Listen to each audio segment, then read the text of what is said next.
This audio reading is from the book Christ's Incarnation, the Foundation of Christianity by Charles Spurgeon. Our selected reading, Christ's Incarnation, a Quietus to Fear. The angel said to the shepherds, "Fear not, for behold, I bring you good tidings of great joy, which shall be to all people.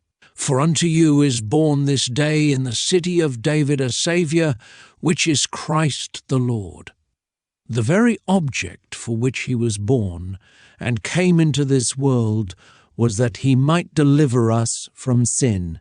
What, then, was it that made us afraid? Were we not afraid of God because we felt that we were lost through sin? Well, then, here is joy upon joy. For not only has the Lord come among us as a man, but he was made man in order that he might save man from that which separated him from God. I feel as if the sorrow of my heart would flow forth in a flood of tears over the many sinners who have gone far away from God and have been spending their lives riotously in various evil ways. I know they are afraid to come back. They think that the Lord will not receive them and that there is no mercy for such sinners as they have been. But Jesus Christ has come to seek and to save that which was lost.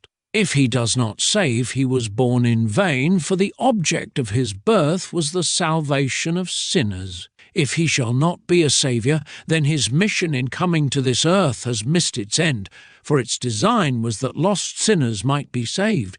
Lost one. Lost one. If there were news that an angel had come to save thee, there might be some good cheer in it, but there are better tidings still. God himself has come, the infinite, the Almighty, has stooped from the highest heaven that he may pick thee up, a poor, undone and worthless worm. Is there not comfort for thee here? Does not the incarnation of the Saviour take away the horrible dread which hangs over men like a black pall? The angel described the newborn Saviour as Christ. There is his manhood, for it was as man that he was anointed. But the angel also rightly called him Christ the Lord. There is his Godhead. This is the solid truth upon which we plant our foot.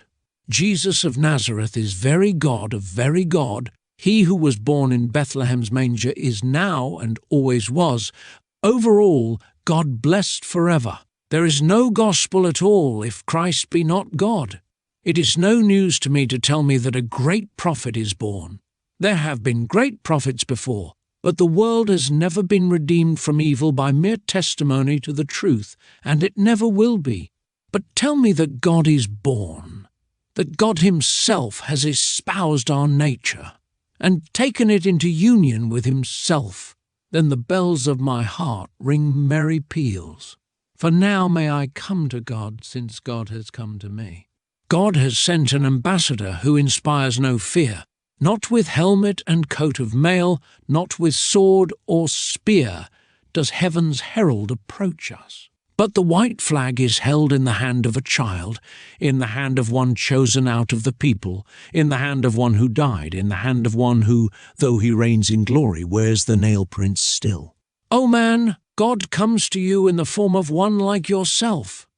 Do not be afraid to draw near to the gentle Jesus. Do not imagine that you need to be prepared for an audience with him, or that you must have the intercession of a saint, or the intervention of priest or minister. Anyone could have come to the babe in Bethlehem. The horned oxen, methinks, ate of the hay on which he slept, and feared not. It is the terror of the Godhead which, oftentimes, keeps the sinner away from reconciliation, but see how the Godhead is graciously concealed in that little babe, who needed to be wrapped in swaddling bands like any other newborn child. Who feareth to approach him? Yet is the Godhead there.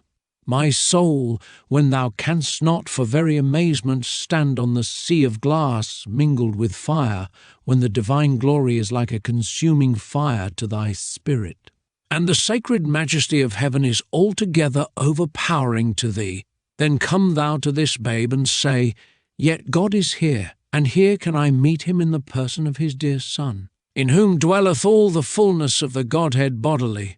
Oh, Oh, what bliss there is in the incarnation of Christ, as we remember that therein God's omnipotence cometh down to man's feebleness, and infinite majesty stoops to man's infirmity. The shepherds were not to find this babe wrapped in Tyrian purple, nor swathed in choicest fabrics fetched from afar. No crown bedecks his forehead fair, no pearl, nor gem, nor silk is there. Nor would they discover him in the marble halls of princes, nor guarded by praetorian legionaries, nor attended by vassal sovereigns. But they would find him the babe of a peasant woman, of princely lineage it is true, but of a family whose stock was dry and forgotten in Israel. The holy child was reputed to be the son of a carpenter. If you looked on the humble father and mother, and at the poor bed they had made up, where aforetime oxen had come to feed, you would say, "This is condescension indeed." O ye poor, be glad, for Jesus is born in poverty, and cradled in a manger. O ye sons of toil, rejoice, for the Saviour is born of a lowly virgin, and a carpenter is his foster father. O ye people, oftentimes despised and downtrodden, the Prince of the democracy is born. One chosen out of the people is exalted to the throne. O ye who call yourselves the aristocracy, behold the Prince of the kings of the earth, whose lineage is divine, and yet there is no room for him in the inn. Behold, O men, the Son of God, who is bone of your bone, and flesh of your flesh, who in his afterlife was intimate with all your griefs, hungered as ye hunger, was weary as ye are weary, and wore humble garments like your own, yea, suffered worse poverty than you do, for he was without a place whereon to lay his head. Let the heavens and the earth be glad, since God hath so fully, so truly come down to man.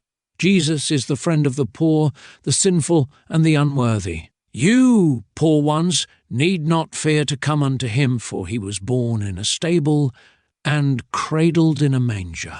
You have not worse accommodation than he had. You are not poorer than he was. Come and welcome to the poor man's prince, to the peasant's saviour.